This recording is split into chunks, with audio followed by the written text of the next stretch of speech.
Que de chemin parcouru depuis ces images qui datent de 1954. Je vous parle d'un temps où, que l'on soit adulte ou enfant, mettre une bouée de sauvetage, voire un harnais, était, en France, presque considéré comme honteux, en tout cas pas digne d'un marin. Le gilet de sauvetage est bien sûr le premier élément indispensable pour assurer la sécurité des enfants à bord d'un bateau. Au fil des ans, le jonc, le liège, le balsa, les plumes, le capoc et plus récemment le néoprène et la mousse d'uréthane ont tous été utilisés.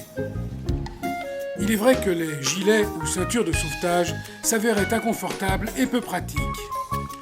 L'évolution des loisirs nautiques a permis une prise de conscience et la fabrication de gilets de sauvetage performants et surtout adaptés à chaque discipline, à chaque taille et à chaque poids.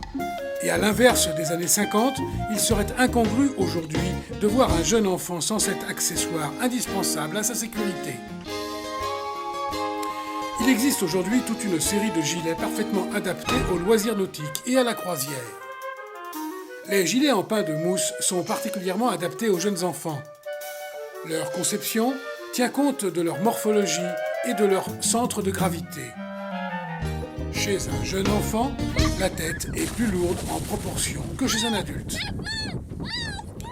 Le côté un peu engoncé, qui est souvent une gêne chez l'adulte, devient un facteur de sécurité chez l'enfant. Le volume et la mousse limitent les mouvements trop brusques et offrent une bonne protection aux chocs ou aux agressions de certains angles et pièces d'accastillage. Encombré d'un gilet de sauvetage un peu imposant, l'enfant a moins d'autonomie de déplacement et c'est plutôt une bonne chose.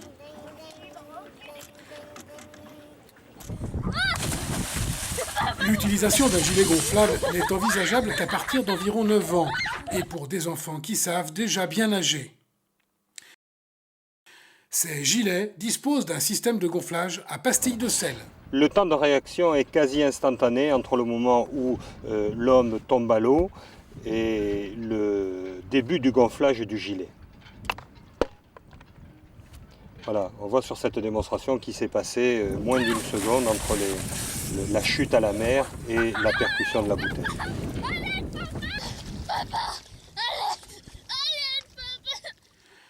À noter qu'il n'existe pas de gilet gonflable à déclenchement uniquement manuel pour les enfants. Pour un enfant, le port du gilet de sauvetage ne se limite pas au bateau. Un des lieux dangereux est le quai ou le ponton du port qui, en escale, est souvent un lieu de jeu ou de rencontre. Instabilité, nombreux passages d'adultes avec des chargements divers, tuyaux d'eau, câbles électriques et amarres, étroitesse des pannes sont autant de pièges qui peuvent aboutir à la chute d'un enfant dans l'eau. Le bord du ponton est haut et il est impossible pour un enfant de remonter sans aide. Si le courant se met de la partie, il pourra très vite dériver sous le ponton ou un bateau. À noter que les installations modernes d'un port de plaisance comportent dorénavant des échelles pour faciliter la sortie de l'eau en cas de chute. Tiens, Mathilde, tu te mets à la cabine avant ? Pour un enfant, un bateau, même de petite taille, est un véritable royaume. Parcours de jeux et d'aventures en miniature où tout est à son échelle. Cependant, cet univers comporte un certain nombre de pièges. Le premier est la descente de la cabine. En règle générale, elle n'est conçue que pour les adultes. Elle est raide et les marches sont trop hautes pour un enfant. Véritables parois à pic, les chutes peuvent être violentes. Certaines parties de l'aménagement, toujours prévues pour les adultes, peuvent se révéler agressives ou dangereuses. Le premier élément est bien sûr la cuisine, avec sa cuisinière à cardan. Vue de la hauteur d'un enfant, c'est un lieu à haut risque. Portes, poignées, loquets, tiroirs et équipés comportent également des parties agressives et blessantes et sont à bord à la portée d'un enfant. Au port comme en navigation, il existe différents moyens de sécuriser des enfants, sachant que la règle essentielle numéro 1 est d'avoir toujours un adulte à la veille et à la surveillance des enfants, quel que soit le lieu ou le bateau.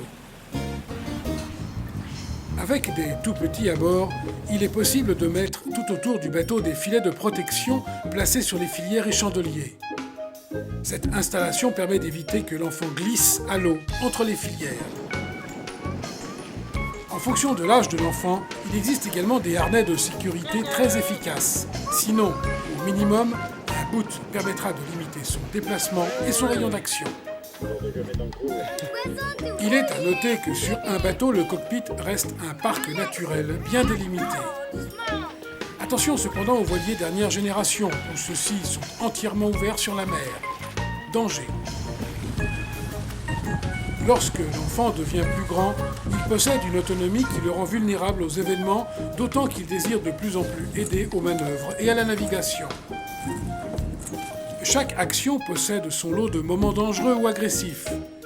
Le port de chaussures, de gants et de protection du soleil, lunettes, chapeaux ou casquettes, est indispensable. Enfin, sans être des voyageurs au long cours ou des tours du mondistes, certaines habitudes permettent de vivre de belles croisières d'été avec des enfants. Faire des navigations de quelques heures par jour. Prévoir une cabine ou un lieu qui sera le refuge des enfants, une couchette qui s'enfonce sous le cockpit, deviendra une petite maison. Naviguer de préférence en fin de journée, moment où les enfants sont plus fatigués et plus calmes. Privilégier les escales avec des plages. Prévoir des jeux, des accessoires comme des lignes de pêche, etc., etc. Et surtout, ne pas oublier la règle numéro 1, toujours un adulte à la veille et à la surveillance. Alors, bonne croisière!